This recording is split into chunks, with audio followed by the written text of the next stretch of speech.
from the audience. We do prioritize DCCC members asking questions, but then also do open it up to the audience if there are no DCCC member candidates. As a reminder, everybody's questionnaire is posted on our website, so you can certainly visit that for more information. Hopefully the members have also read it, so we're hoping that you don't too much duplicate questions that have already been asked and have been answered. I think it's fair game if it hasn't been answered in the questionnaire, but just in the interest of everybody's time and being able to get every question in, that's what we're hoping for.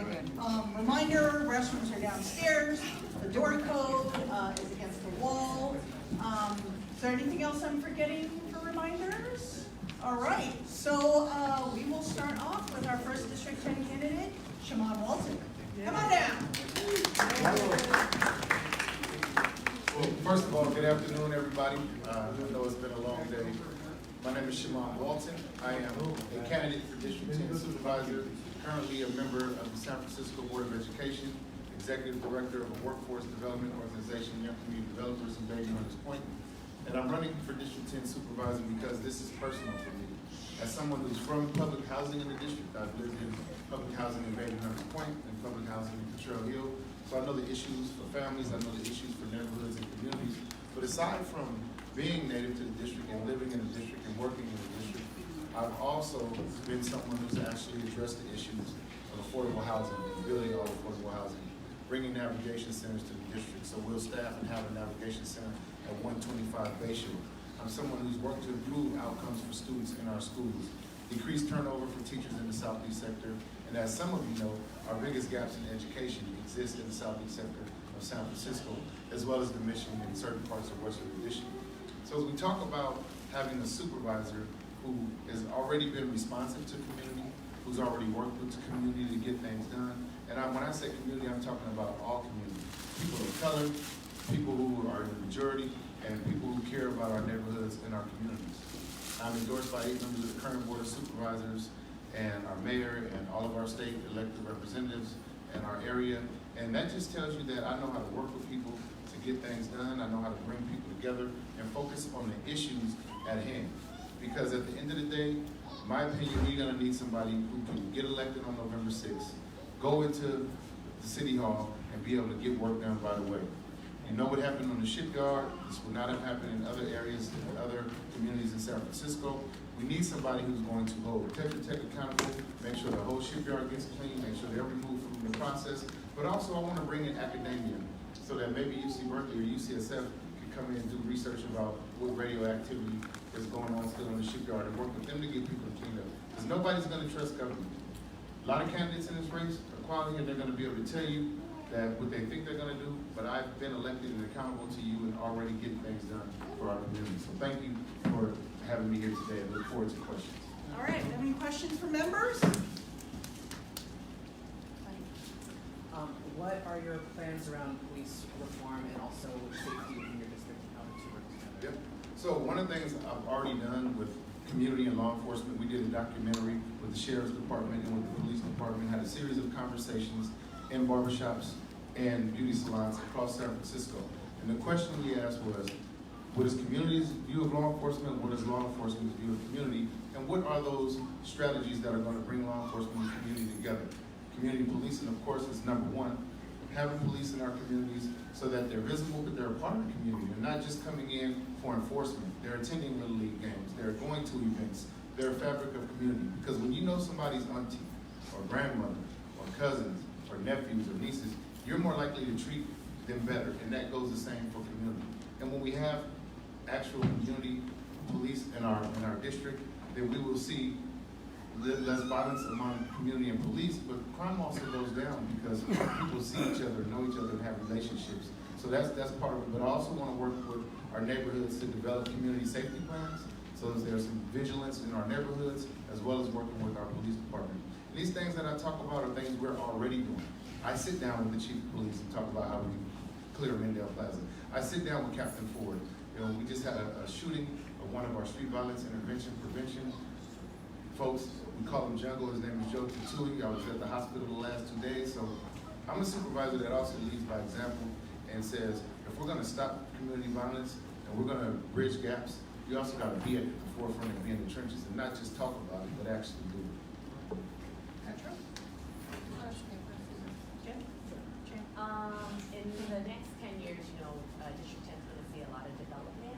What are your ways of, you're gonna be addressing the affordability crisis here, and stuff? Yep, well, one of the things I'm gonna continue to do, I'm the only one in the race who's built all 100% affordable housing. We've done 59 units, we're gonna build 156 all affordable housing units at County School Point.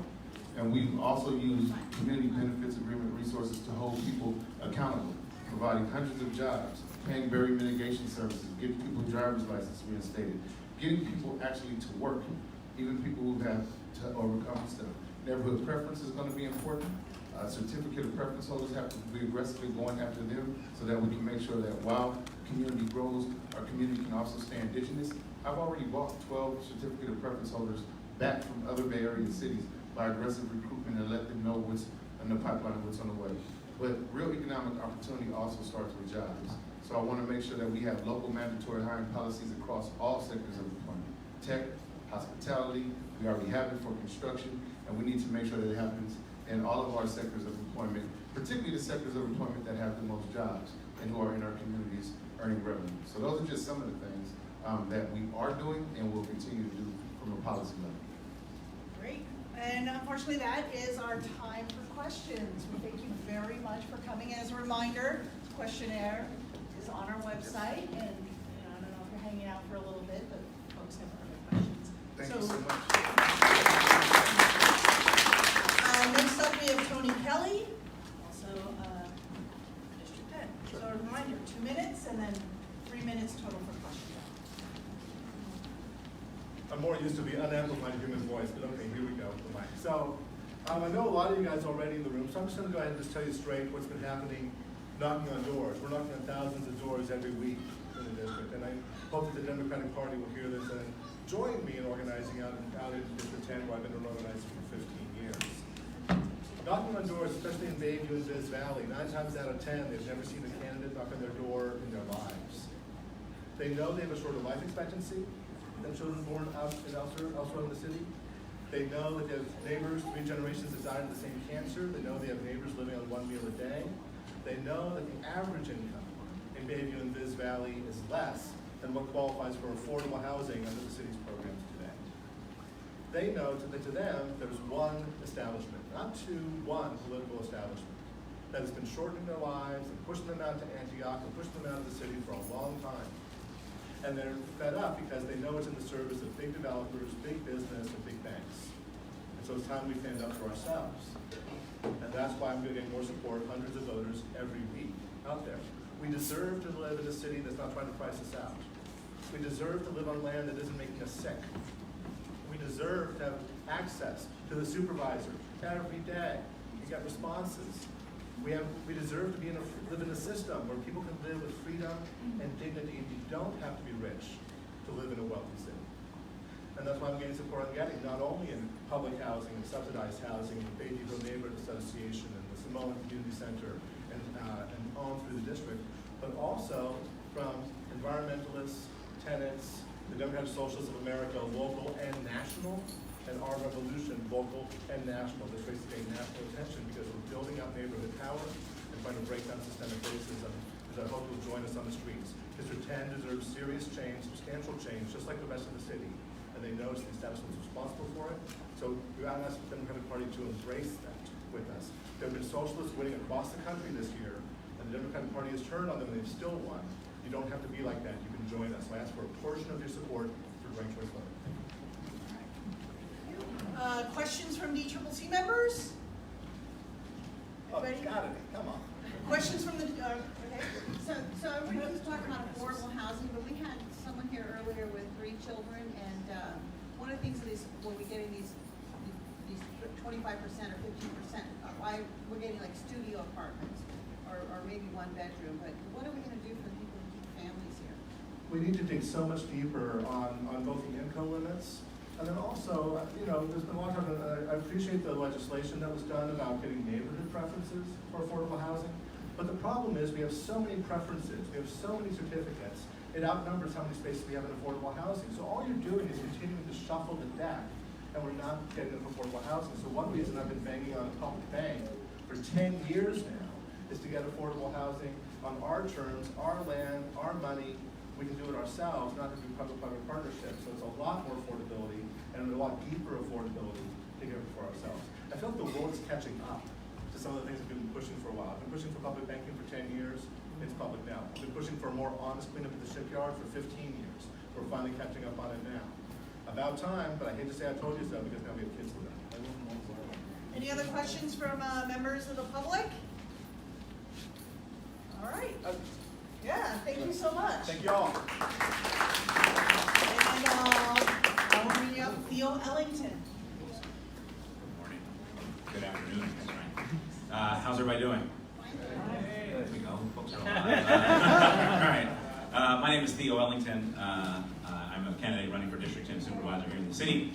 And it is always an honor to speak with Democrats because I've been a staunch Democrat since the age 16. I was not able to vote, but since age 16. I'm founder of the Black Young Democrats of San Francisco. I'm proud to know that since founding the Black Young Democrats, we've started 5 other chapters across the state of California, registering over 1,000 voters. So super proud of that effort. My work with the party in particular has been figuring out ways to bring folks who felt like they're on the fringe into the party. So those 1,000 registered voters through the Black Young Democrats efforts have happened all across the state. Experience-wise here locally, as of a couple days ago, actually, I'm a human rights commissioner, where we uphold the city's anti-discrimination policy. We also uphold Sanctuary City. I'm the only candidate in the race with private sector experience. So on the private side, I work for the Golden State Warriors, where it was my job to hold the arena developers accountable to the neighborhood. We started a jobs program there where we now are employing 1,500 workers on site. When that is said and done, we will have over 4,000 permanent jobs at the arena for San Franciscans. And San Francisco is going through a crazy time, as we all know.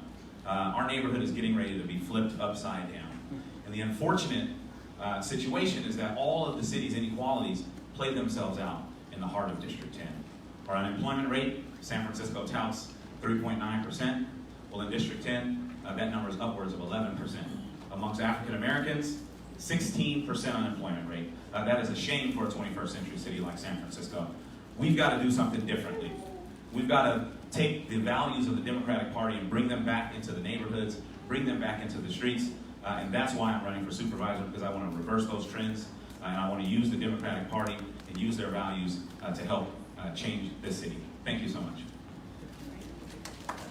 Thanks. Do we have any questions for the candidate? Questions from members of the DCCC? Peter, do you have your question that you always ask? Yeah. I've been asking about our city, our home, but I think I already. Can you state your position? Absolutely. I support our city. Right? Sorry. Yes. I knew that, but for everybody else. No question here. Did you support Prop C or Prop D on the June ballot? So Prop C, I supported Prop C. Prop D I did not support. Somebody Jesus. So the Hunters Point development, there was an article in the paper today saying that the Navy is doing it all kind of ass backwards, and Yep. the EPA is now second letter saying that you're not protecting people there. What would you do to make sure that that place is not radioactive? Yep. So out of all the candidates who are in this race, I happen to live in the shipyard. So this is something that is super personal to me, my wife, and my child on the way. We have sat back and watched this environmental catastrophe take place for too long. Who falls victim to that? Poor people. 3 weeks ago, I filed a legal complaint against Lennar and Tetra Tech because I can no longer sit back and allow corporations to put our health outcomes at risk. Here's the problem. 97% of the soil samples by Tetra Tech were falsified. That is crazy. This should be news.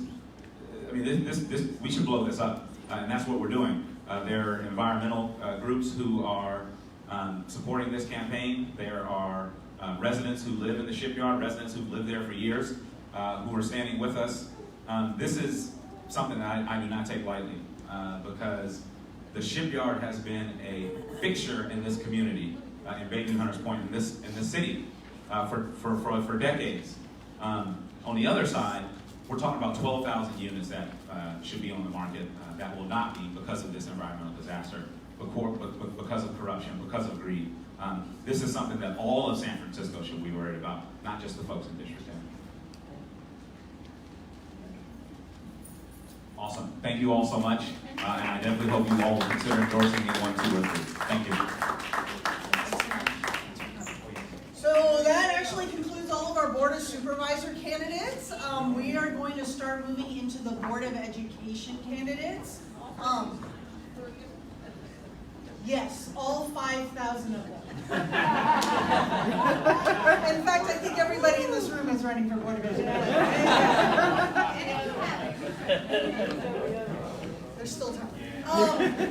Again, as a reminder, all of these questionnaires, including for Board of Education, all the candidates are available on our website, sfdemocrats.org. I also wanted to remind folks that we are live streaming this meeting, so if you have any friends who can't make it, but also so that you know it's this little device on the table. So if you don't want to be filmed, just kind of stay out of that area. Right, so if we can bring our first candidate for Board of Education up, Phil Kim. We're okay. Thank you. Appreciate it. So again, 2 minutes, and then you will have 2 minutes worth of questions. Great. Thank you all for being here, and thank you so much for your service. My name is Phil Kim. I'm running for school board. My journey in public education began in the East Bay in San Lorenzo when I first taught 7th grade science, and more recently as an 8th grade science teacher in West Oakland. I now today have the great privilege of overseeing our 15 schools here in the Bay and about 280 schools nationally on science, design, computer science, and engineering curriculum, teaching and learning, and instructional practice. I have delivered professional development and training for teachers, chief academic officers, superintendents across our country. I have spoken at South by Southwest on data interoperability when it comes to K-12 data education, or education data. I have built my entire life and career in K-12 education. And what I think we need most right now are people on our board who have done the hard work both in our classroom and have done that work at a scale, at a national and state level scale as well. I'm the only candidate who's running who has both a credential in the classroom, in addition to a master's in urban education policy and administration, and with experience at the regional, state, and national levels on science education work. I've worked with the California Department of Ed on the rollout of NGSS across our state, and I'm very proud of that work. On a more personal note, I was born in Detroit, grew up in the suburbs, a product of our public schools there.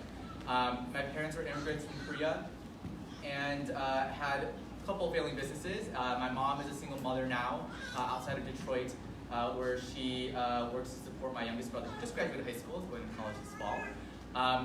But this work is personal for me, mainly because as a newish resident of San Francisco, I want to stay here for a very long time. And that to me means that there is a home and a safe neighborhood for me and a great school in some part of our city that we can send our kids to. And the reality, well, our kids, like my future kids too.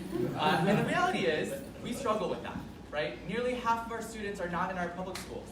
They are either in private or charter, and we can talk more about that through Q&A. But I'm gonna stop there. Member Galata, first question. Just where you did stop, I know you have a lot of experience in education, but what's your position on in relationship with charter schools? Sure. Sorry. So I think there's a national conversation, rightfully so, about the quality of our schools, and particularly charter schools. The debate right now about for-profit charters and voucher systems is a very real concern. Voucher systems are terrible, and we've seen how for-profit entities have just decimated public schools in places like Detroit, Miami-Dade, etc. And the conversation here looks very different because we have less than 12% of our students in charter schools. We have about 15% or 15 charter schools here, all of which are nonprofit, the majority of whom are approved by our school board, right? So the conversation looks really different. I believe that there are some schools that everyone universally agrees are good. Creative arts, 5 Keys, things that our district has already recognized these charter nonprofits are doing good work in. And I believe that there's a space in which that they can exist. I don't believe that charters should come in and sweep over our district. I think what has happened so far in LA and Oakland, that is a very different conversation and a different story than what's happening here. I think the question that we need to ask ourselves as a district is why is it that almost half of our parents don't trust our district schools to send their kids to us? And that is both a combination of race, class privilege, and a very real conversation about the quality of instruction that takes place in our schools that we need to have, because generally we need to increase the number of schools that our families believe are going to do right on behalf of their kids. And I think that's something that we can control, right? Right. Any other questions? I have a question. Yes. Do you believe that you need smaller class sizes? Yeah, I believe that we need to build a sustainable class environment where both students have the opportunity to collaborate and talk amongst each other. That's not what I'm asking. Do you believe that we should have smaller class sizes? Yes, as an educator, I absolutely believe 35, for example, is way too big of a What number. about 20? Is 20 too big? I think the number right now is anything above 13 is like, you like cap out, right? The amount of flexibility that you have as an educator. At the same time, the enrollment matters for funding for our schools, and so we need to balance that pretty well. But yes, I agree that we need to have smaller classes. Oh, wait, hold on. I'm sorry. Hold up, ma'am. We have another question. So the school district has lots of property and stuff, and so how, and sometimes it's an issue, how are you gonna provide housing for teachers with those properties that? Yeah, I absolutely support teacher housing. I think the priority for us needs to be better understanding what are the needs of our teachers, what are the needs of our teachers, who would want to come into that space. Paraeducators are in that as well. If we have land, we should be figuring out how to best utilize that space to make sure that the reality of teachers leaving our district because they can't afford to live here is something that we need to address. Absolutely. Okay, very last question, and then. If only 50% of the students that are in San Francisco are going to public schools, does that mean you have a huge amount of money for the remaining students who are in the schools? No, we don't see any of that, right? And I think that is the biggest challenge for our district right now. Our state has a very progressive funding system. It's called the local control funding formula, where money follows the student and you get more dollars based on the demographic of the student. And the reality is if a student unenrolls from SFUSD and goes to a different school, the resources follow that, right? The money follows that. And so, yes, I do think that in a long-term sustainability perspective, we need to have some tough conversations about why it is that nearly 40–45% of our students are not coming to our district, right? And that is a conversation we do need to have. Absolutely. All right, great. Thank you so much. Thank you so much. Really appreciate it. And actually, we're running a little bit ahead of schedule, so unless there is a school board candidate I don't recognize, you can come out of order, but I think we're still waiting for the next speaker. I don't know. Talk among yourselves. You can talk amongst yourselves. I think, this is a good opportunity if you want to ask Give any you a topic. DCCC. Members' questions. This is a good opportunity. Come up here and answer some questions as well. Good opportunity to mingle. Karaoke? No problem. Well, I can always be convincing karaoke. Wait, Francis, wait. So I will say a little bit about. That's a good idea. Okay, now I'm gonna sing. So I do want to say that we're very excited about something that we have announced, and we announced at our last event, which is we are working with Nancy Pelosi, the San Francisco Democratic Party, and Leader Pelosi are opening up a red to blue SF, which is a headquarters that we will be opening in September that will provide San Francisco Democrats a space where we can go and campaign in swing congressional districts. This is really prioritizing taking back the House of Representatives as an effort to resist Donald Trump. And I know that I, as the chair of the party, get questions all the time from San Francisco Democrats. So many of us are upset about what's happening at the national level, but people don't know what they can do. Well, this will give San Francisco Democrats and anyone who cares about what's happening and the need to take back the House an opportunity to do that. So we'll keep you posted. And one thing that we will need is bodies to help make those calls, and also personal money so that we can have the funds to be effective and to have an impact. So stay tuned. Yeah, phones cost money. Question? Yes, for those looking to get involved, who should we reach out to? Well, I think here you have Adam, our executive director, but you will hear more on social media and our website as well for specific ways to get involved, including where you can make personal donations that will go directly for this effort. Thank you. All right, thanks so much, David. Wait, one last announcement, and then we're going to have our next candidate. Oh, sorry, just very quick. I also wanted to just publicize and encourage people to attend the Unite for Justice, the Bay Area Rally to Stop Kavanaugh. It's on Sunday, August 26th from 1 to 3 at Civic Center Plaza 2. So the DCCC is one of the co-sponsors of the event. NARAL is one of the primary organizers of it too. So it'll be really exciting for everybody to come out, bring your signs, wear your t-shirts, there's more for sale in the back too. So we just really appreciate the support to stop Kavanaugh from the appointment that he stole. Thank you. All right, so we're going to invite our next Board of Education candidate, Gabriela Lopez, to come up.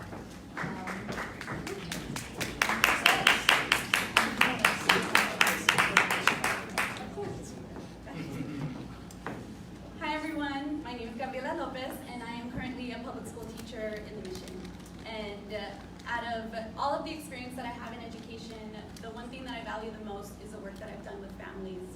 When I was working on my master's in education, part of my research was how to bring families into the classroom, what that looks like, and how to ensure that we build a strong community so that we can support our students. So for every single one of my students, I've done home visits, I provide parent workshops, I bring them into the classroom so they can really see the learning environment and how they can bring their culture, their community, their stories into our work.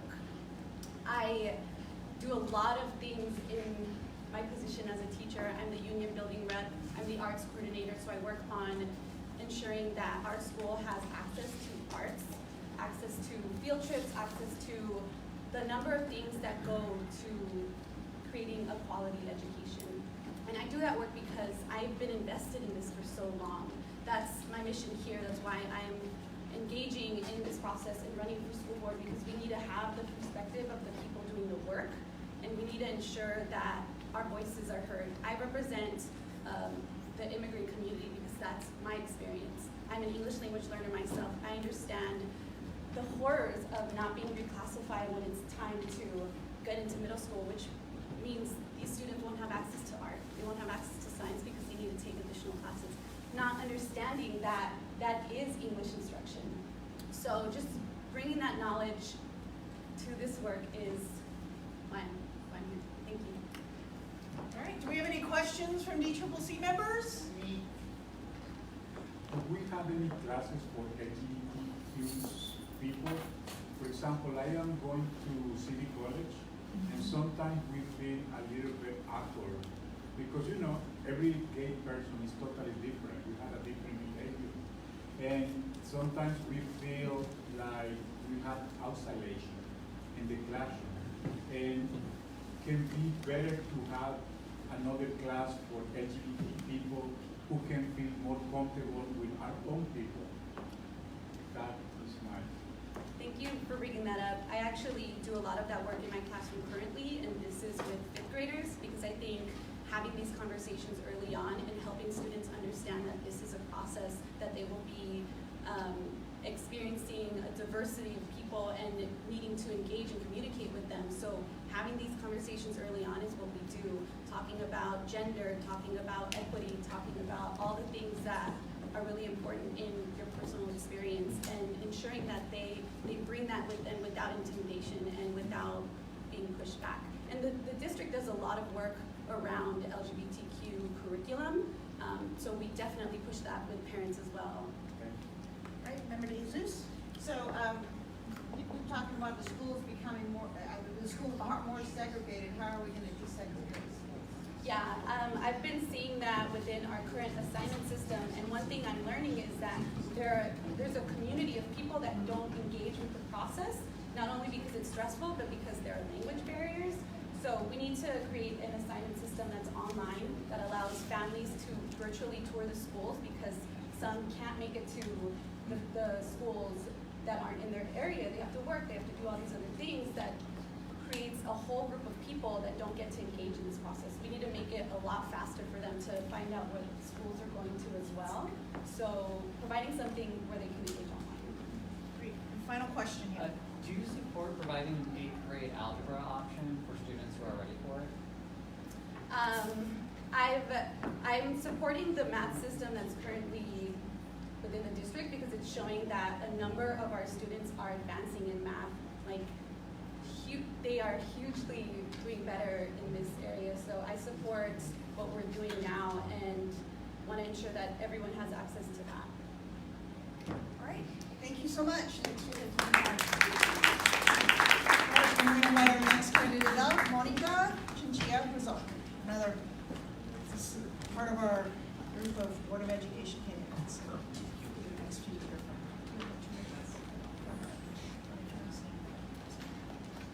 Hello, good afternoon everyone. My name is Monica Chinchilla, and I'm running for Board of Education because our schools impact generations. These aren't just little boys and girls, but these are future fathers and grandfathers, and we can change communities, and we can uplift families by giving them access to a quality education. I know this because I'm a product of good public schools, and my family has been changed. My daughter's life has changed because I had access to a quality education. My Northern Star is making sure more of our Black and brown youth are going to college than going to prison. And this is especially personal for me because I've had my brother who was sentenced to prison at 15 years old, and he's been in there for life. He's in there for life, he's been there for over 22 years. And I talked to him as well as other prisoners about their experiences, what we could have done as a city, as a school district to change their outcome. And what he tells me is that he wasn't even in a place to learn. And that's the reality of so many of our students in SFUSD, that they're dealing with trauma, they're dealing with homelessness, they're dealing with lack of scarcity in food, that they're not even in a place to learn. And that's why I'm such a champion of community schools, integrating support services for our families on site so our kids can be ready to learn when they enter the classroom. Because right now, the reality is our teachers are carrying that weight alone. And our teachers should not be doing that alone. We need to do that as a city. And I know as a parent that it's me as a parent and the teacher who are responsible for shaping the identity, giving the worth, and helping instill our kids with what they can accomplish in their life. And so making sure that our teachers have a livable wage so they're able to live and work in San Francisco is my second highest priority. And finally, it's a strong start. It's prioritizing the TK through third grade education so we can make sure all of our students are hitting the benchmarks by third grade. Because right now, 50% of our Black and brown are falling behind in math and literacy. And that makes graduation all the more likely and incarceration all the more likely. And so really focusing on literacy supports, early identification of learning disabilities, as well as reclassification of our English learners. Time's up. Wow, that was good. You can finish that sentence if you want. Okay, any questions from members of the DCCC to start with? Well, that's the same question about maybe you can explain how the schools are segregated. I mean, how are you going to desegregate? So yeah, they're all segregated. Yeah, and so a lot of, I've gone out to 25 schools, I've talked to over like 300 families, and we're going door to door every day. And the biggest thing I hear from everyone is the whole assignment system, and especially disadvantages in our communities of color, because it's so confusing, and especially for people who don't speak English, they don't know how to navigate the process, so they just end up going to neighborhood schools. So there's a few ideas I have to how to make that process easier. One is using a very, Latino culture or Latino model, which is promotoras, which are in charge of going out to different neighborhoods, going to churches, going to schools, going to laundromats, grocery stores, to talk to families about how the assignment system works, about what schools are available for their children so that they can enroll. And on the other spectrum, how do we make that process, that searching for the schools that work for them by program, by neighborhood, available online for our families, so that they can. It's easy to navigate, so they're not having to spend 40 to 50 hours figuring it out, going on tours, making videos available online so families can see and learn a little bit more about about the culture of each school. And so that's something we can do to make it easier so that families can actually participate in the lottery system. And then from there, it's like, all right, how then do we make it, ensure that the diversity that we value is being present in each of our schools? Question over there? What do you believe our educational priorities will be from now on in light of climate change?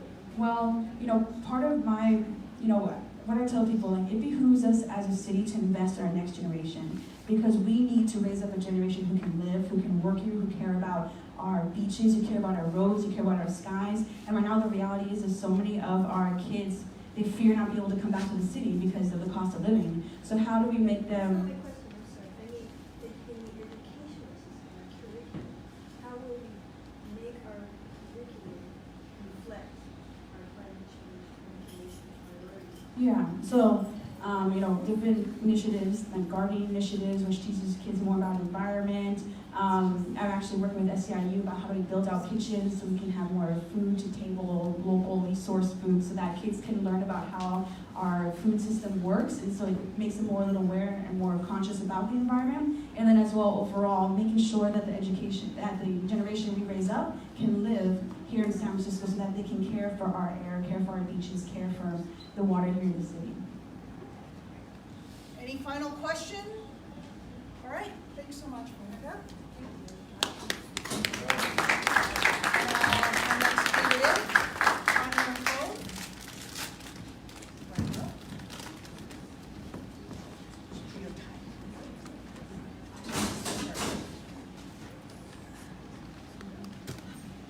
How's it going? It's great to see some familiar faces and also see so many families in the room today.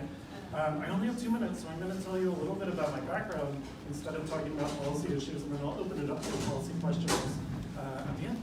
So I started as a teacher in high school through a program called Teach for America, which, as we know in San Francisco, we have mixed feelings about. But that's how I got my start in public education. But I was frustrated with the bureaucracy in schools.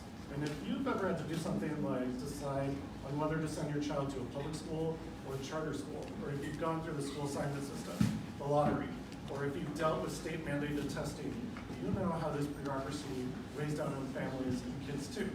And I decided to leave public education to work for nonprofits, education nonprofits. But somewhat ironically, I ended up getting really good at working alongside districts. So when I worked at the College Board, I led a state initiative for 25,000 teachers to participate in a STEM professional development program and manage the contracts with the New York State Department of Education.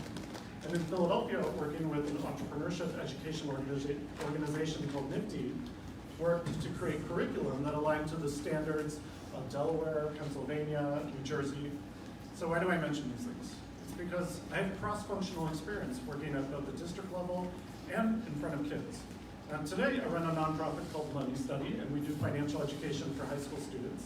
And the idea is to mitigate the student loan crisis. We work inside of San Francisco public schools. And the analogy that I like to use, and why am I running for the Board of Education? Our schools and our kids, they are the heart of the city. And if you're gonna have heart surgery, you want a really good heart surgeon. You don't want a dentist, you don't want a psychologist, you want the best heart surgeon you can find.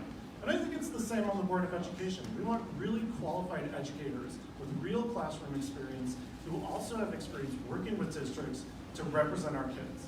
As amazing as our concerned parents are, as inspirational as our aspiring politicians are who come to the Board of Education first, I really feel like we need real educators sitting on the board representing students who see their lives and their issues every day. So my time is up, and I'll open it up for any questions you have about policy. Any DCCC members first? If not, go for it, Linda. I didn't get your name. I'm sorry, yeah, my name is Connor from, thank you. Any other questions? Any members with questions? Petra? So we keep hearing a lot of money goes to the school district and the black and brown kids are still testing poorly or not making it through the system. What ideas do you have on that? Yeah, so, as you know, a number of years ago, the city decided to try and diversify schools using what's sort of commonly referred to as the lottery. And I think the lottery system is broken. The assignment process preferences kids with siblings in schools first, and then it kind of goes down the line. Eventually preferences kids who come from neighborhoods in low-income neighborhoods with low test score across the neighborhood. So why is it broken? Like take Bayview, or take the Mission here, where there are a lot of high-end new condo developments with families of many means. Well, because those families live in neighborhoods with very low test scores, but they come from very high means, they get a preference in the lottery system. That's one way that the system is broken. Or at the high school level, that we preference students who already have a sibling at that high school. You know, it makes a lot of sense that maybe your younger son or daughter wants to go to school with their sibling, but that doesn't have a whole lot to do with student achievement and academic need. And the reality is, whereas at the elementary school level, most parents need that to get their kids to school at the same time. At the high school level, they're taking the bus or BART. They don't need that preference. So these are some of the technical ways that we can fix the school lottery system so it works for more families, and in turn, that will help to diversify schools. Great. Last question? Yeah. Hi, I'm a retired high school teacher. Awesome. 5 years. You said something about being frustrated about public schools, charter schools. So can you be more specific about where you stand on charter schools, and if the Charter School Association or anyone else was going to donate to your campaign, would you accept it? And comment on the recent studies which have demonstrated that charter schools are leading to an acceleration of resegregation in cities where they've been implemented. Yeah, absolutely. And so maybe to put some grid to what you're talking about, KIPP Bayview might be the most relevant example right now, where KIPP has come into the Bayview neighborhood and they're pushing public school kids out of Malcolm X Elementary. And the argument is that KIPP only takes kids from high-performing preschool programs and that they're pushing low-performing kids out. So what do? There are some people that say no charter schools. There's some people that are all in charter schools. And I sit somewhere in the middle. I think that we need to be more willing to negotiate with the charter schools. I mean, they're called charter schools because they're based on the charter, right? They have rules, and the school district and the board can help to guide those rules. As an example, if the big concern with Bayview is that we're pushing kids from the neighborhood out, then why don't we create a lottery system at KIPP, where in order to enroll in KIPP, you get a preference if you come from Bayview, in order to mitigate that issue of gentrifying kids out of the Bayview neighborhood. So I think we need to be more creative. If you've been to board meetings right now, it's usually like all in yes, and there's usually a political reason why, or it's all out no, with no explanation at all. Instead, I think we need to engage with the community and figure out what fits for each neighborhood, because it's not the same. San Francisco is very diverse, and every neighborhood has different needs. Great, thank you very much. Thanks for taking that time. Thank you. All right, we'd like to invite our next candidate up, Lee Malalovit.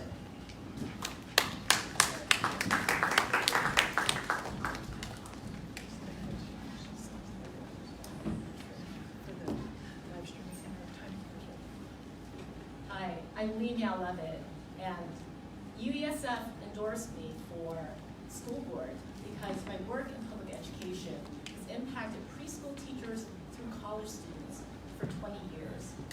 Let me give you the short list. I've worked and mentored thousands of college students in this time. I started 2 programs in the Bayview to provide mentoring for students who are in need in the high school and middle school. I also, most recently, worked with 2 high schools, the Academy and International High School, to bring college classes, city college classes, and 21st century skills to these students. And I understand their hopes and their dreams. And this is what I remember. I remember the student that I worked with at Mission High who was falling asleep because he worked full time and was sending money home to his family. I remember this passionate Latina student that I mentored to get scholarships and also worked toward an environmental studies major. I've always been there for students because I want them to push past their comfort zones to see what's possible for them. And this has been my goal for all these students that I've worked with, because everyone has individual needs. So why am I running for school board? I see that we have to get at the real needs behind the achievement gap. We have to solve it a student at a time. let's help students solve problems in school. Let's give them 21st century skills, the ability to pick themselves up when they fall down. These are so critical. So I have a bold vision for our schools because we've seen austerity. I was on the front lines of the accreditation crisis that nearly shut down City College for over 70,000 students. We fought that battle. I have poured over a spreadsheet for $200 million for City College so that our faculty could have a raise after 10 years of declining wages. That was a tough fight. I will fight for our students, I will fight for our schools and our educators, because they're ultimately the ones who are the bedrock of our communities. I'm an immigrant, and I'm also a parent of a public school kid who is thriving, and it might not have been that way, but thanks to our public schools, we are there to do the important work that needs to be done. All right, take some time for questions. One over here. Ma'am, can I ask you a question? It's a difficult question to ask, but it's just a rumor in the street. My understanding is up to a week ago you were running for District 4 Supervisor. And I appreciate your passion and your for education, I appreciate that. But the rumor is that you got out of that race in return for UESF supporting you for the school board to get out to help Mr. Marr's race for District 4. I'd just like to know how you chose that you were running for school board when a week ago you were running for D4 supervisor. Thank you for bringing that up. Actually, a year ago, I was working at City College as a counselor. I was enrolled in a credential program so I could become a teacher. I was actually willing to take community college. Yes. So I was willing to take a pay cut and go back to the bottom because I love working with students and I'm looking for something that excites my passion. And and I had loved my work at City College, where I'm still at. And at that time, I was so busy with that I did not see politics. Now, when the D4 race happened, people encouraged me to run, but I was there as a movement candidate. I was about boosting the progressive vision and the voice in this campaign. It was a tough race to withdraw from. And so, when people said that UESF was also endorsing a third candidate, I didn't have that in my pocket because you have such diverse educators that you have to earn. They have such a huge e-board of 36 members. So I had to earn everybody's trust that I am there for educators and for students and for schools. And that has been my life, that I have to be an advocate for the students. And so I see my role as being an advocate. Just follow up then, I'm sorry, then why did you choose to run for the community college board rather than? Hold on, this is it's actually not a debate, and we do need to give everybody opportunities to ask their questions, so I'd just like to open it up. We've had two. Yes, but let's give everybody a chance to ask questions. So the charter school, they just asked this other person about charter schools. Can you tell us a little bit about how that works and in terms of is it good or bad, or what do you think about that? I've done some research on that, and charter schools, by and large, even if they're nonprofit, oftentimes have a for-profit agenda. And so we always have to scrutinize the books. The Mercury News has covered that extensively. If you go to the Nonprofit Foundation, they tell you how much charter schools have grown, both dollar-wise and student-wise, over the last 10 years. So we need to look at that and say, how do we support the kids who are in our schools? I don't want to disrupt the schools that we have, but my analogy is, it's like a mom and pop versus a big box coming in. So the latest attempt by Innovate is like this big box trying to come in with the intention of generating enthusiasm among parents in the community and promising them things that they really can't deliver. So I am adamant that we do not need new charter schools in the city. I support a moratorium, which the MLA supports. We take one last question. You guys have to decide between yourselves. Honey or I wonder if you could talk about some of the solutions you're proposing in terms of individually dealing with students and addressing their needs and giving them those skills. How do you see that playing out?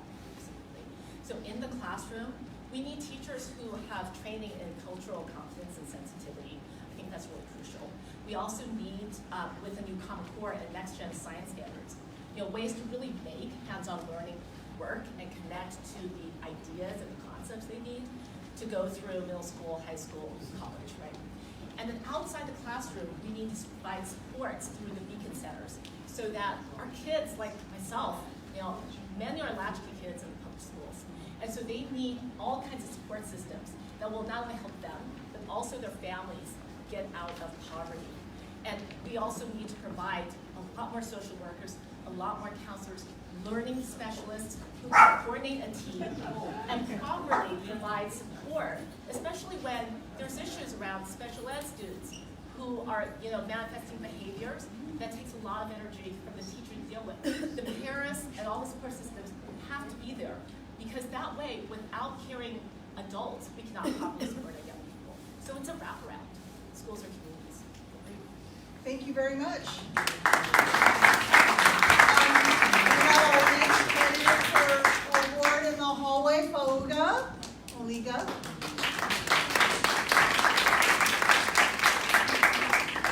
So then you have a 2-minute presentation. She'll flash it for the 600.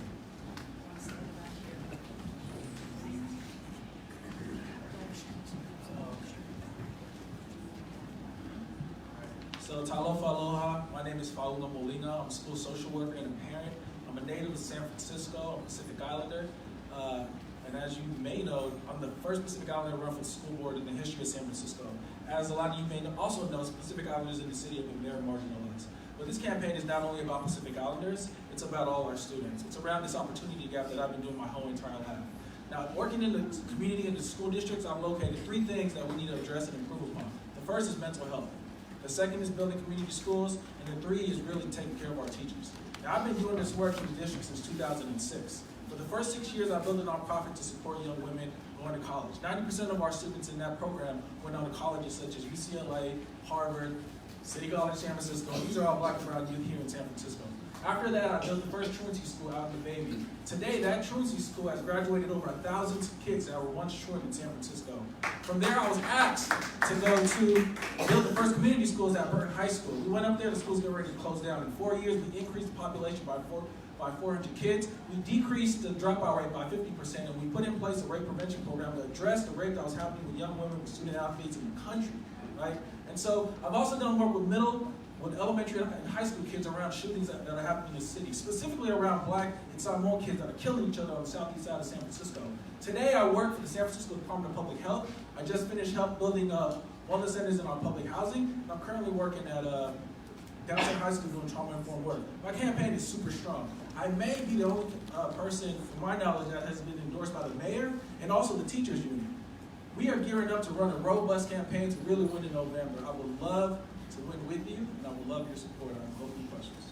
Questions from DCCC members first? DCCC members. I got one. Okay, great.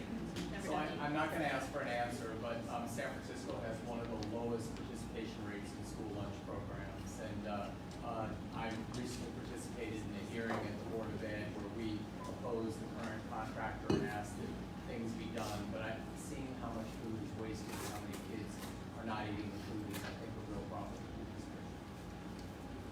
You said you didn't want to respond. I mean, I have a magic answer. I'm just saying that I want to put this on your radar. I agree. I think 30% of the kids right now are actually accessing the food lunch. I think we need to go back to scratch kitchen where we're making food on the school sites and being able to serve. I think the developments that we have currently that are coming up today need to have fully equipped kitchens, and the places that we have today, we have to remodel them so that kitchens are being put in there. And I know SEIU 1001 is very huge on that. Yes. Any other questions from members? And if not, then we have a question here. Okay. Yeah. When you're talking about community schools, are you including Mark Zuckerberg? Am I including Mark Zuckerberg? So when I'm talking about community schools, I'm talking about a model. Right? So community school model. So take, for example, Martin Luther King Middle School out in, what is that? I think St. Louis. So, wait, I'm sorry. I mean, are you including his? If not, are you only talking about public? Say that one more time. Are you including his? And if not, are you specifying public community schools? So again, I'm going to go back. I'm talking about San Francisco public schools. I'm talking about a model. I'm talking about a model that we have to continue using. So Martin Luther King Middle School, 30 seconds, they hired a community schools coordinator that went out and collaborated with 40 organizations that was able to bring in services that the school couldn't do. employment program, family engagement, language capacity, et cetera, et cetera, et cetera. They work. We did it at Burton High School. It's a model that that works and actually saved the city some money. Do you have any more questions? Thank you. Thank you. The next Board of Education candidate we have is John Tranzina, sorry. Corrected. Thank you. Good afternoon. It's great to be in front and surrounded by Democrats today. I was just at my home club, the Latino Democratic Club, headed out now to my neighborhood club, the E11 Democratic Club. I was born in Ingleside, raised. I'm grateful to our public school teachers for preparing me for a career in education, in civil rights, and in government. I have had the honor to work for 2 Democratic presidents. President Obama, I was his Assistant Secretary for Fair Housing and Equal Opportunity. In that role, I issued the first regulation to cover, under the Civil Rights Act, Title 8, cover LGBT, fighting LGBT discrimination, and the regular definitions of family. We fought against banks, against mortgage discrimination, pregnant women. In President Clinton's administration, I was special counsel for immigration related unfair employment practices, the only office in the federal government solely devoted to immigrant workplace rights. Most recently, I've been Dean of USF Law School. In the last 5 years, we've doubled the Latino population from 12% to 25%. We're the #2 law school in the country in terms of diversity. What I bring to the public schools is a lifetime of caring, been in the classroom, running a school. I am the only candidate to call for a Latino education initiative. We have a strong African American initiative in achievement and leadership, but we need one for Latinos as well. 26% of the school districts are not being cared for properly without a very definitive initiative where the board members can turn to the superintendent and turn to the staff every board meeting, saying where are we in terms of making progress on the achievement gap. Second, I want to make sure that we have parental engagement. When I was president of the Mexican American Legal Defense Fund, we had a parent-school partnership program. The key there was parental involvement through trusted community organizations. We can do it here in San Francisco. I would be grateful for the Democratic Party support. I've got the support of your present chair, past president, past chair Linda Post, Leader Pelosi, Dolores Huerta, and many others. Thank you. Any question from DCCC members? Number De Jesus. So, because of this, the way the sign up is, we're having more segregated schools than ever. How would you approach that? Desegregated. Segregated schools are a product of segregated housing. And I would use my experience from HUD and fair housing to break down some of the barriers. That means to be able to work with the city to combine the resources that are coming in on homelessness, coming in on HUD, making sure that we're spending our money in ways that are intentional to break down segregation. In terms of the enrollment process for the students, every parent wants to have their child in their neighborhood in a quality school. This is particularly true of immigrant parents who, because of the fear of ICE, having a child on the other end of town while they're in school, it will discourage parents from getting involved in the school and children's attendance. So we've got to work on integration, we've got to work on the quality within the schools, and have an enrollment system like Seattle and Boston do that is much more family friendly, gives people more time, parents more time to apply for their children. Any other questions from members? If not, members from the public? All right. Okay. That's it. Thank you very much.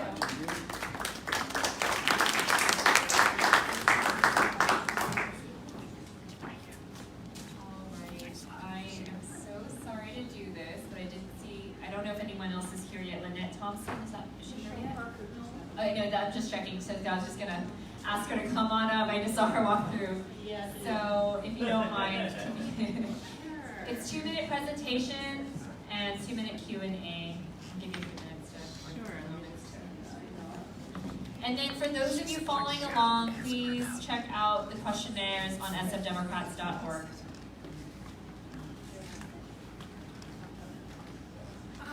just wanted to let you guys know that there are some reporters here who will be filming one of the candidates.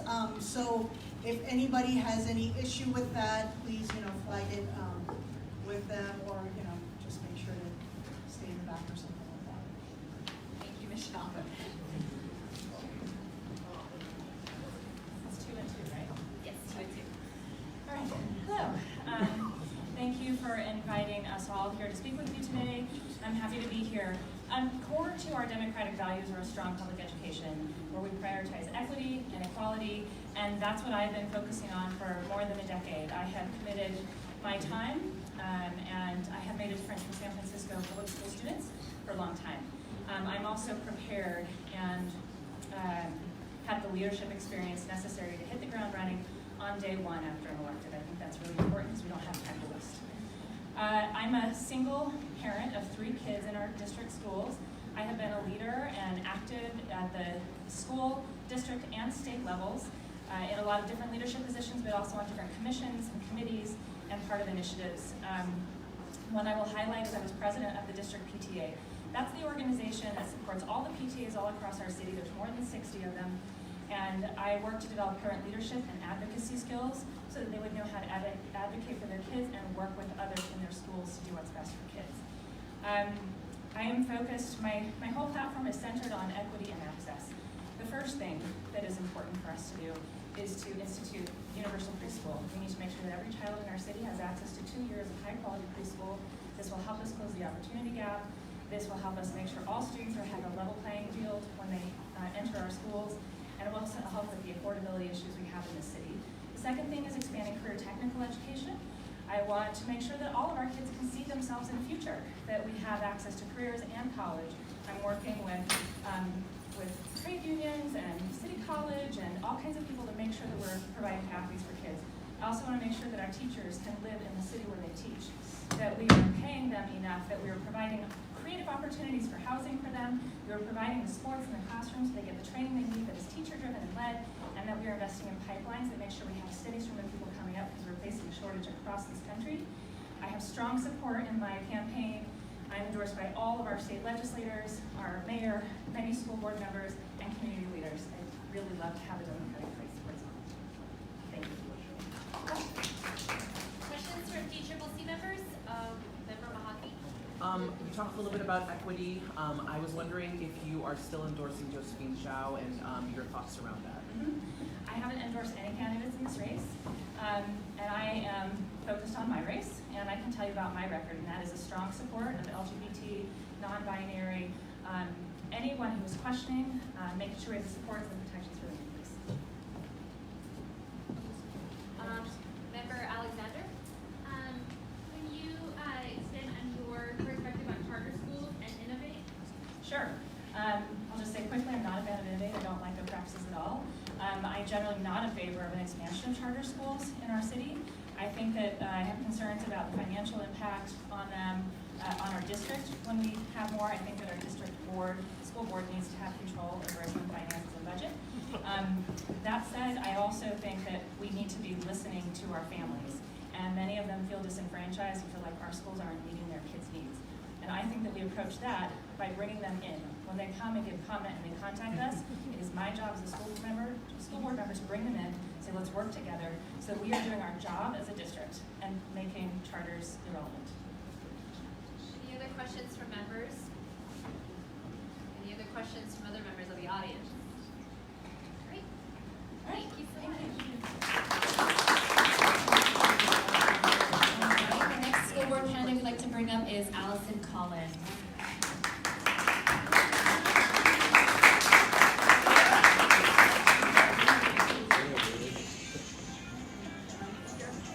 Hi, my name is Allison Collins, and I believe in the promise of public education. My dad was one of the first black professors at UCLA. That's despite the fact that his parents were not allowed to go to high school due to Jim Crow in the South.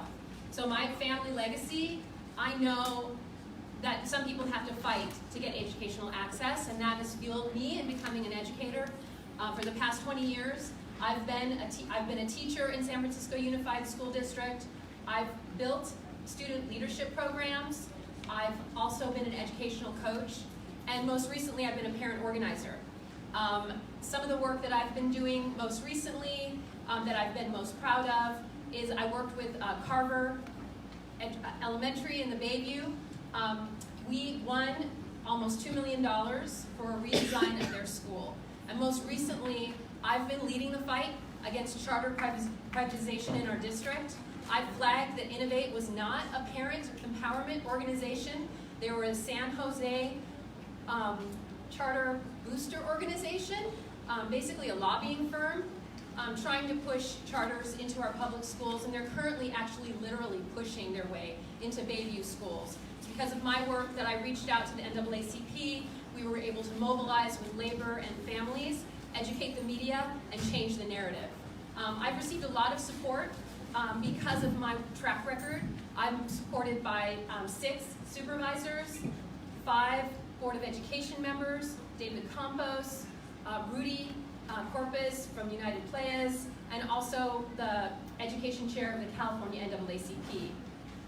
I just want to say that there's a lot of candidates. I keep hearing there's a lot of candidates, but we need to make choices not just based on people who care about education. I'm sure there's a lot of folks who care. We need to make choices based on who can actually do something to create change in our district. Matt Haney endorsed me, and he said he was proud to endorse me because he felt like I would be an exceptional candidate. He said I would be a champion for those who need us most, and he said he knew I would be a champion because he'd already seen me do it. So I would like your endorsement. The Democratic Party means a lot to me, and I want us to be progressive, and I want us to stand up right now and fight for our schools. Thank you.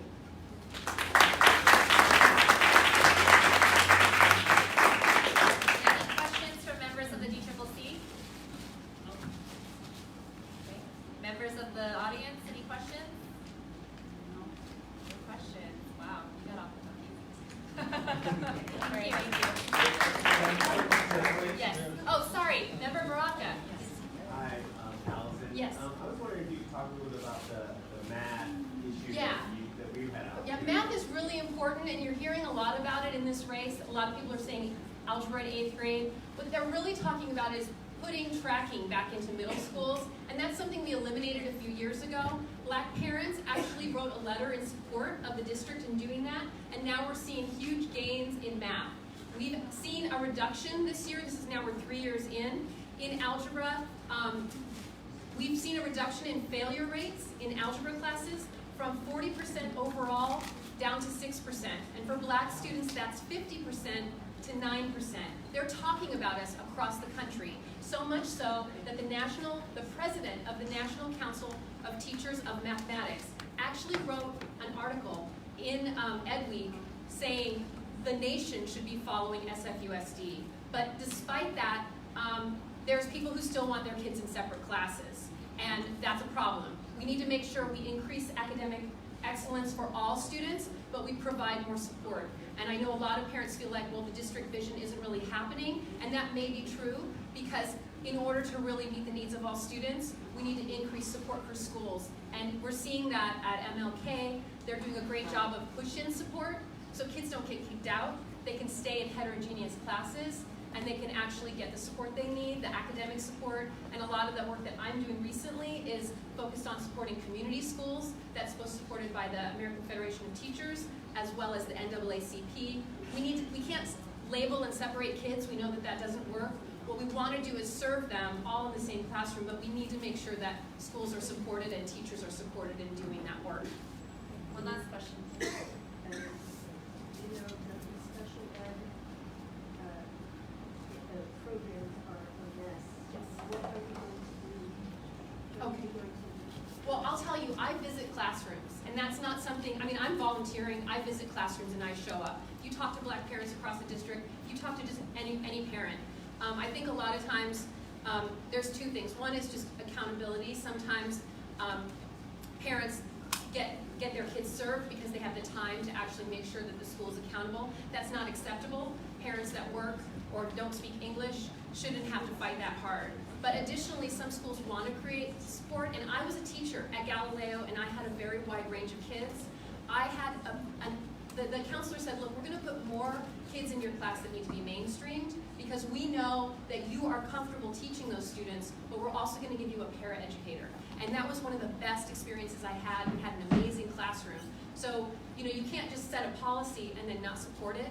And I see that happening across the district. Some principals are better at supporting their teachers.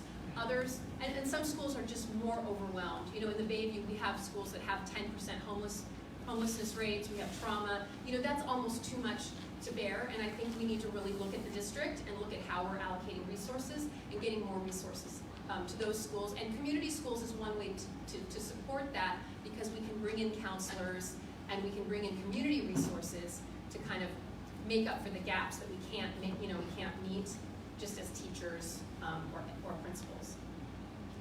Thank you.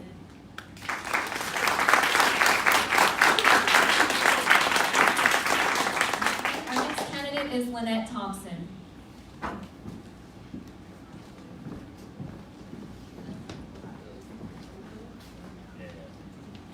Hi, thank you very much. My name is Lynette Thompson. I'm running for Board of Education. I apologize for not being dressed appropriately, but I'm coming from work. It doesn't indicate my lack of passion for this position. I'm a mother of 4 kids. I'm 4th generation in San Francisco. And my kids are currently in public school, 2 of them. And I wanted to join the board. I'm not on any committees. I'm not on anything special going on in the city. I'm not a teacher. I'm not any of those things. I'm strictly a parent who's been a PTA parent, a president on that board at Westport Elementary School, and I have had firsthand knowledge of the district and what works and what doesn't work. Lots of things do work. The board's done a great job in a lot of areas, and there's other areas that I think that we could do so much better. Anything from obviously closing that achievement gap to teacher retention, to raising their wages. Even though we just did that with Proposition G, it's just only bringing them up to a minimum level. I think we could do way better. We have an $11 billion budget for 880,000 people. I don't understand why we can't pay our teachers more. I would love for us, you know, for where I work in the San Francisco Fire Department, where we work, people love to come from all over the country to work for us.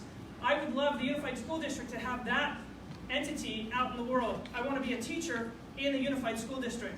So anything across the board, I currently have a 9th grader who does not have a school assignment. She cries to me just the other day, school starts Monday, she does not have a school to go to. It's awful, and I don't know what to tell her, and I'm on a wait pool list for a high school here in the city. What are my options? She is accepted to a private school, but I don't want to send her to the private school, I don't want to pay, and I'd rather her stay in the public school system. I went through the public school system myself, and some things are actually the same as they were when I went 40 years ago. So I don't know what to tell her, but the point is that I want to help, I want a seat at the table. I want to, instead of sitting around with my friends with a glass of wine and complaining, I'd like to get in. I would like to be a part of. I would like your endorsement. I would love to be a part of the game and get in and have a seat. Instead of sitting at our kitchen table with a bunch of parents complaining our butts off about what's going on or what's working and what doesn't work. I would like to get in, and I'm asking for your endorsement, even though I don't have any of the backing and people talk about. But I'm a parent who cares, and I'm passionate, and I swear to God, if you believe in me, and give me your trust, I will not disappoint you. Do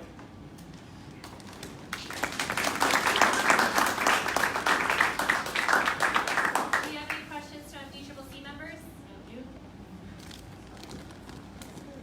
Oh, wait. No members have questions, then we can go ahead and ask a question.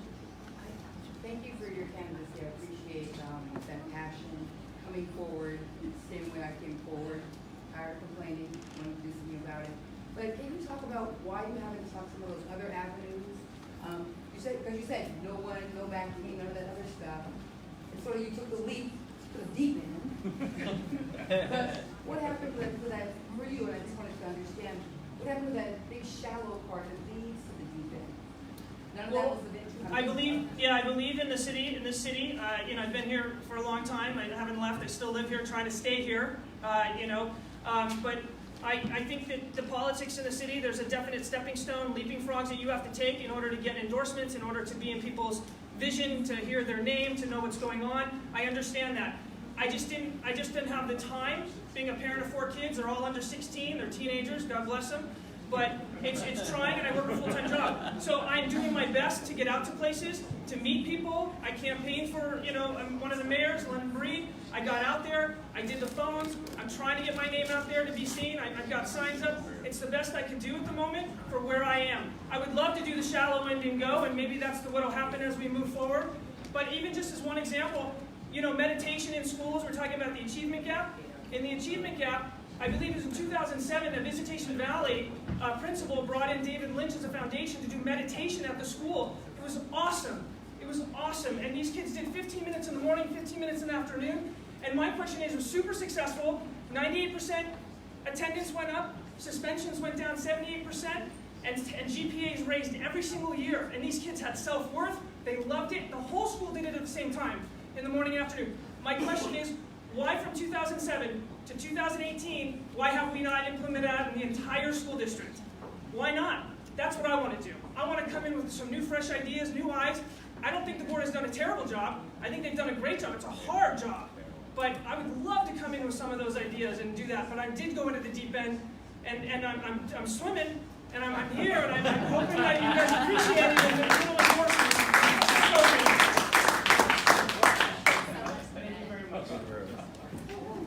The next candidate we have is Roger Sinason. Sorry if I pronounced your name wrong.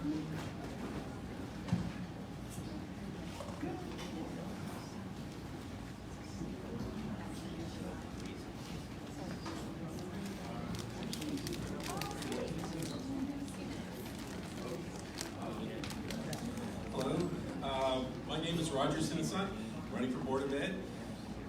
2 minutes. So I'm a product of San Francisco Unified School District. I have 3 kids in the district.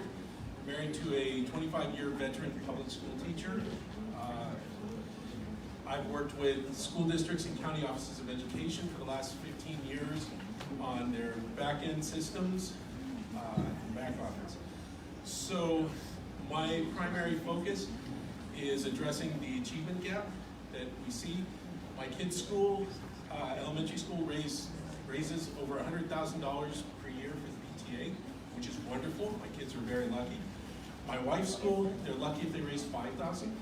I want to address that by pairing schools up with sort of buddy schools, is what I call it, where you have a high-performing school or a high fundraising school, like my kids' school, pair them up with a school like my wife's school, so they can fundraise together, share knowledge, share contacts, share ideas, for the benefit of both, and build community. And the other thing I want to do to help, I'm a firm believer in the arts and science, both in the daily classroom as part of the curriculum and as extracurriculars. There's a lot of kids for whom sports and the sports teams are motivators, and that's great. But there are a lot of kids who are not athletically inclined, they're artistically inclined or scientifically inclined. And so for 30 seconds, so for those kids, I want them to have something where they can stay after school, and because they're excited about being at school because they're going to be in the play, or they're making a film, or what have you.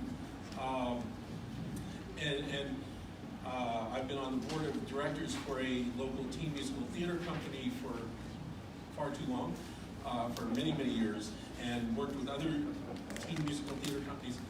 So arts is a great motivator, and time's up as is science. And so thank you. Any questions? Questions from DCCC members? Any questions from anybody?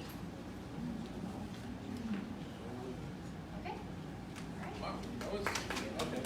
I apologize, I'm not good at this. Thank you for being here. All right, our next candidate is Mia Satya. Welcome, Mia.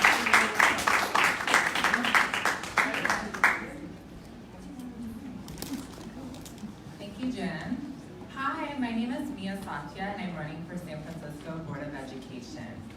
My background is in youth organizing and youth development. I've been fighting for the same things for over a decade: racial justice, economic justice, and gender justice. In San Francisco, I have facilitated workshops on civic engagement at over 10 public schools in our city, and I have lectured nationally at over 30 colleges. But young people in our city have really inspired me. I've worked with them in after-school programs and summer job opportunities. And these are young people from the most under-resourced communities in our city who are accessing these wonderful programs that we have.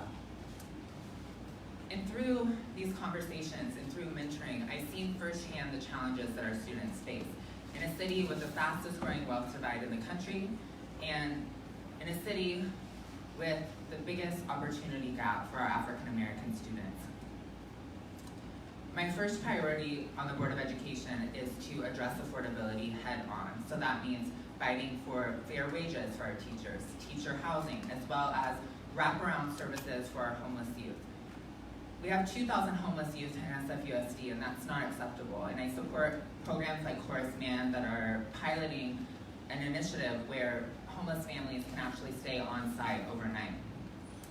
My second priority is to work on making our schools safe for all of our students. So that means addressing anti-LGBT bullying and bullying of all types, as well as advocating for solutions, not suspensions, that disproportionately impacts our African American and Latino students and funnels them into our criminal injustice system.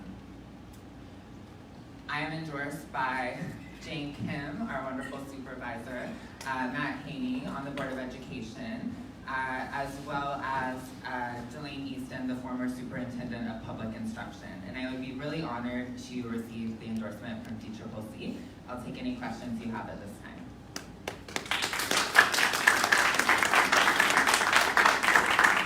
you have any questions from members of the DCCC? Okay, any questions from the public? Oh, sorry. All right, so we have, yeah, question here and then question back. What are your thoughts about our current curriculum system and how it should change? That's great. Curriculum development is really important, and I have designed curriculum for nonprofits that work with our. I mean what we have. Are you familiar with our curriculum?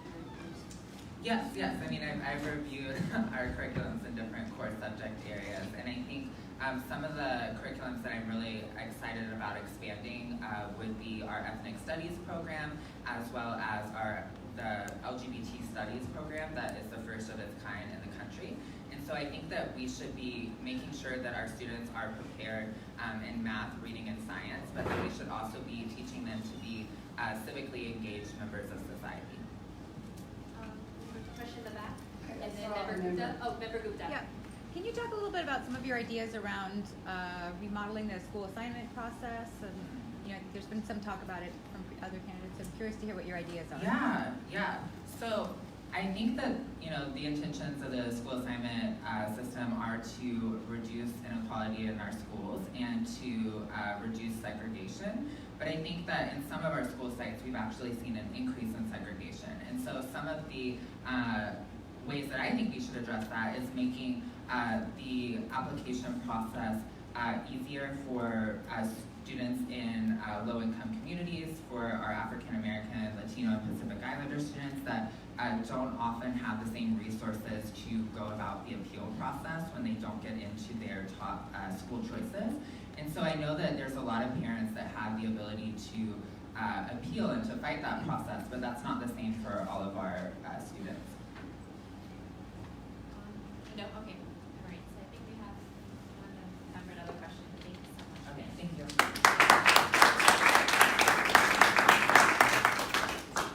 All right, I guess we're gonna take a couple minutes just to stretch, a stretch break. Maybe we're gonna get up and stretch, say hello to your neighbor. We're gonna wait a little bit for our next candidates.